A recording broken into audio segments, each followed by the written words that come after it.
What's wrong with Marcus Rashford? Why is he underperforming or failing?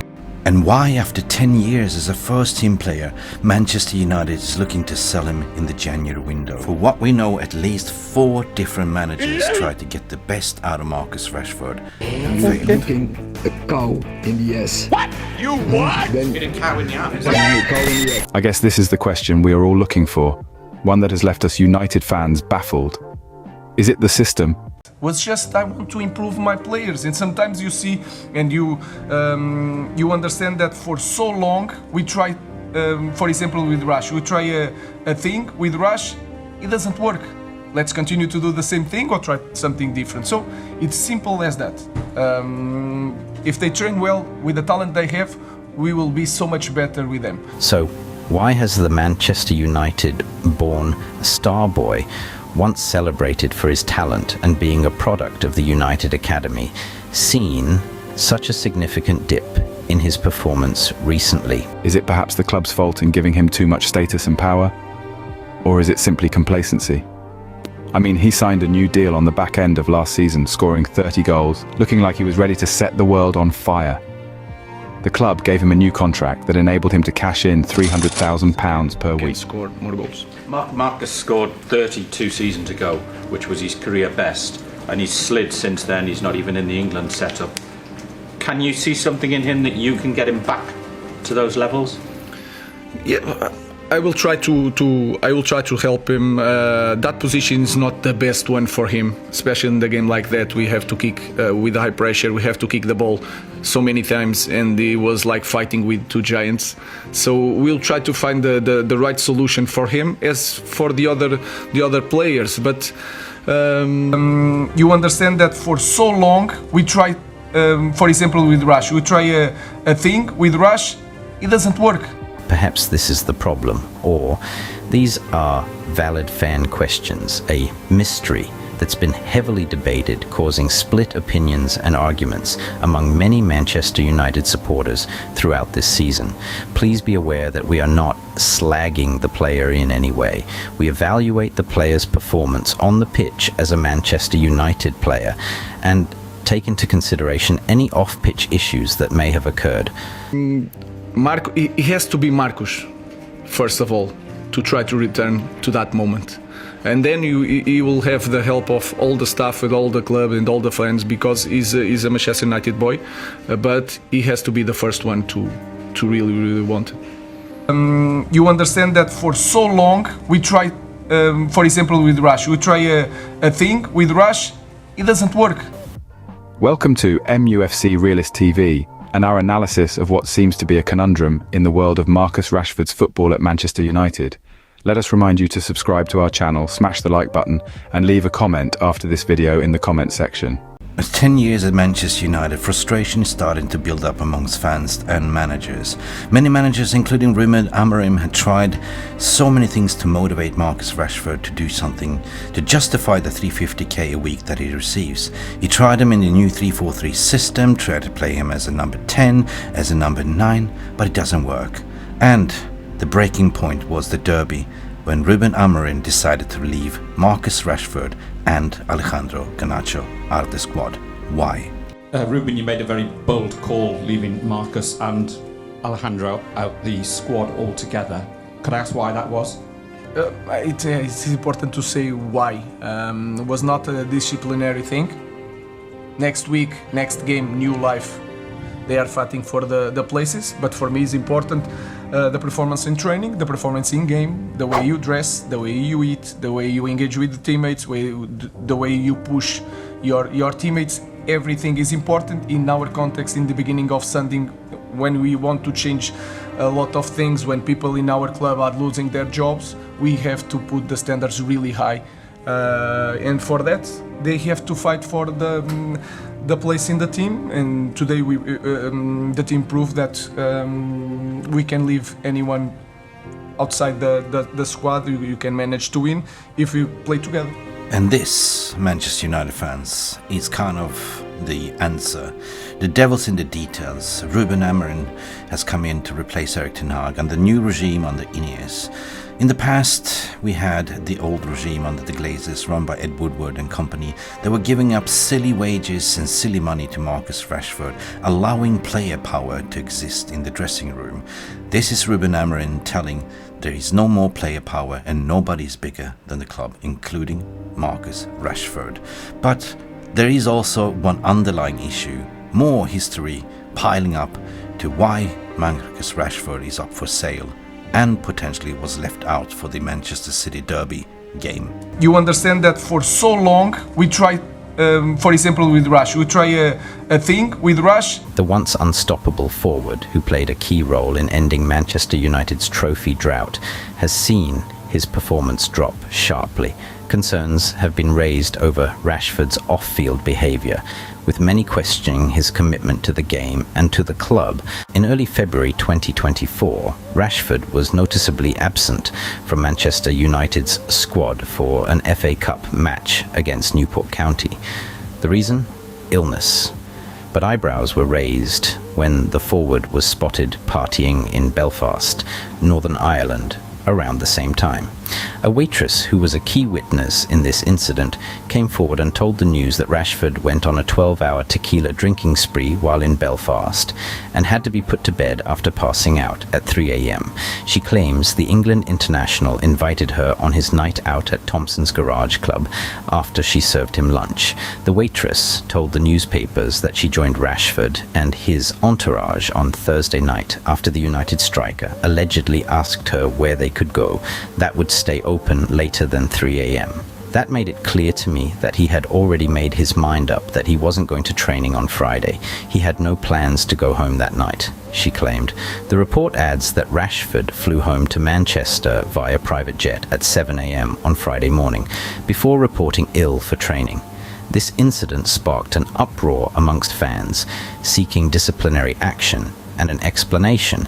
However, it got handled internally by the club, saw Rashford taking responsibility for his actions. Reports claims he was fined £650,000, the equivalent of 2 weeks' wages, and dropped for the Newport tie. To be specific in how the club actually handled this situation, Rashford arrived at United's Carrington Training HQ early on Monday morning, with his brother and agent Dwayne Maynard arriving separately for the summit with Ten Hag and football director John Murtough.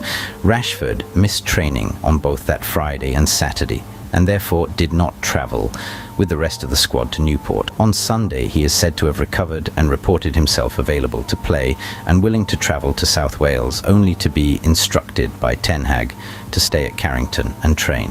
Marcus has taken responsibility for his actions, a club statement read. This has been dealt with as an internal disciplinary matter which is now closed. On his return, it was in Man United's wild 4-3 win at Wolves.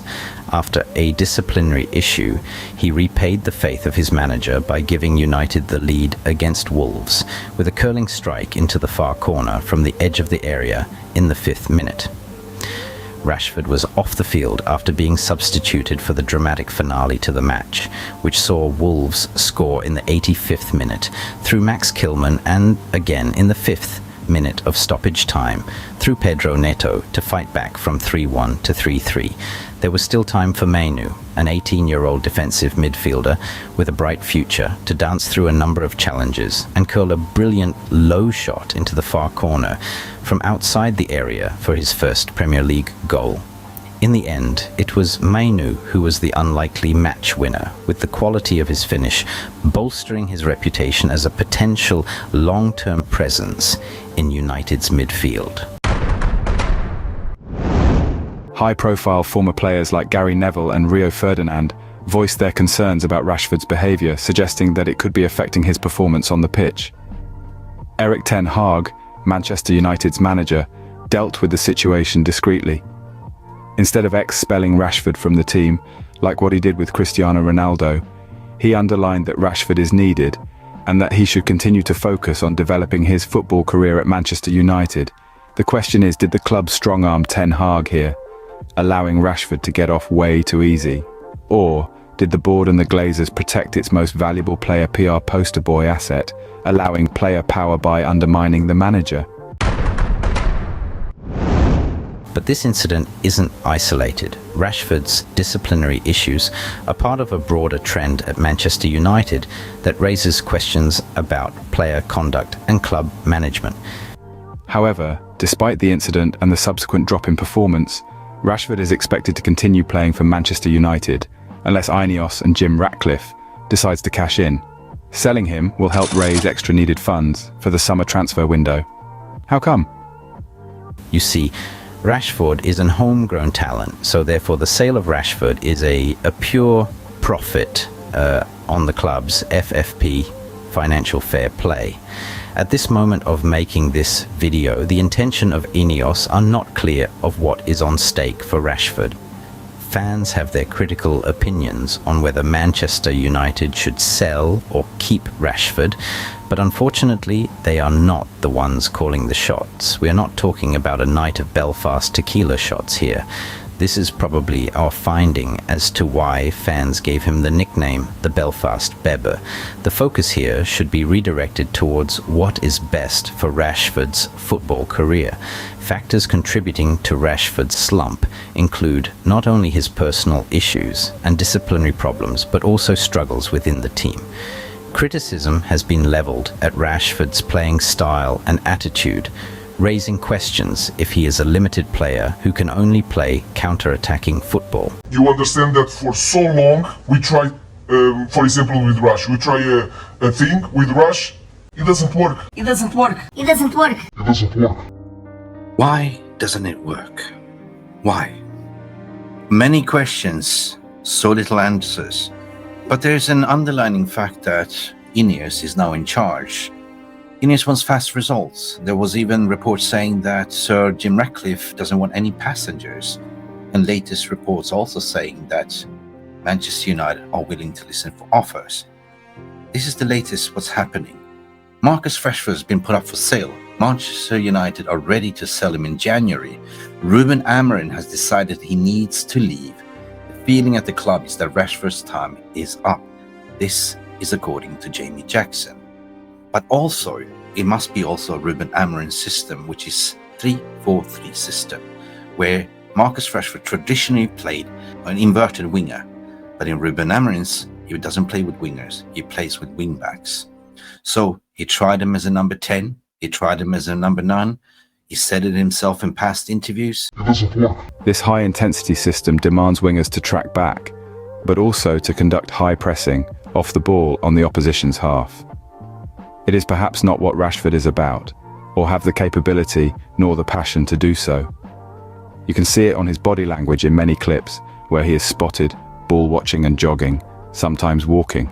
For me, it's important the performance in training, the performance in game, the way you dress, the way you eat, the way you engage with the teammates, the way you push your teammates. Everything is important in our context in the beginning of something when we want to change a lot of things, when people in our club are losing their jobs. We have to put the standards really high, and for that they have to fight for the place in the team. And today the team proved that we can leave anyone outside the squad. You can manage to win if we play together.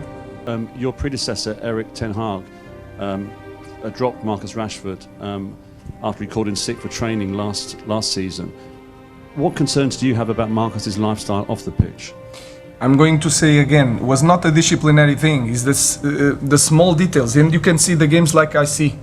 There's some things that has to change, but it's a new life. It's not a disciplinary thing. It's the performance in training, the performance in game, and then I have to change to choose players. This is the latest what's happening. Marcus Rashford has been put up for sale. Manchester United are ready to sell him in January. Ruben Amorim has decided he needs to leave. The feeling at the club is that Rashford's time is up. This is according to Jamie Jackson. Rush, it doesn't work. Let's continue to do the same thing or try something different. So, in summary, Marcus Rashford's recent performance drop has been attributed to a combination of personal issues, disciplinary problems, and struggles within the team. We do not know or pry in his personal life or what personal issues he has going on. As fans, we judge a player on what he does on the pitch. It is fair to say that Marcus Rashford has been underwhelming. His off-field behaviour has raised concerns, with many questioning his commitment to the game and the club, as nobody is ever bigger than Manchester United. Despite these challenges, Rashford holds the answer. If he wants to continue playing for United, he has to change his mindset and adapt. He has to be Marcus, first of all, to try to return to that moment. And then he will have the help of all the staff with all the club and all the fans, because he's a Manchester United boy, but he has to be the first one to really want it. Like the famous golfer Arnold Palmer once said, "The road to success is always under construction. Always make a total effort, even when the odds are against you." He has to be Marcus, first of all, to try to return to that moment, but he has to be the first one to really want it. And concentration comes out of a combination of confidence and hunger. In other words, with the focus being redirected towards his football career, he must rediscover his happiness. If not at United, perhaps he will find it elsewhere. This begs the question, will Ruben Amorim stick to Marcus Rashford, and this might be a lesson learned? Is this game over for Marcus Rashford, or will Ineos, whose patience is running out, sell him or loan him out in the January window? It's yet to be seen, but the performance on the pitch tells the story. It doesn't work. The facts, what we heard here. It's of course up to you.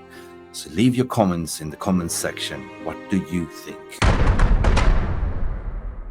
This has been our deep dive into the issues surrounding Marcus Rashford's conduct and recent form drop. As always, the world of football continues to evolve and change, so does football players and fans. Thank you for watching. Please do leave your comment in the comments section.